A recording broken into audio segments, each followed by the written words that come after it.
Я сам являюсь ученый степени доцент, и этот кличку мне подзывной так и сказали, будет доцент.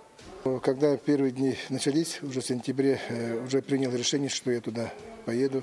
И в конце октября я уже находился там.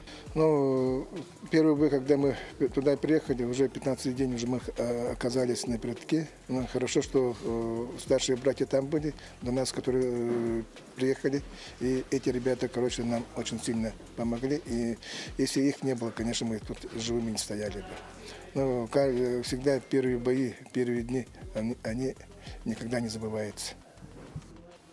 И последний вопрос. Как вы думаете, человек может привыкнуть к войне? Да, это 100%. Человек привыкает на войне. Ну, кто как. Если вот возьмем пример наших ребят, которые они обратно вернулись, и уже некоторые уже 4-й раз туда езжают и находятся там.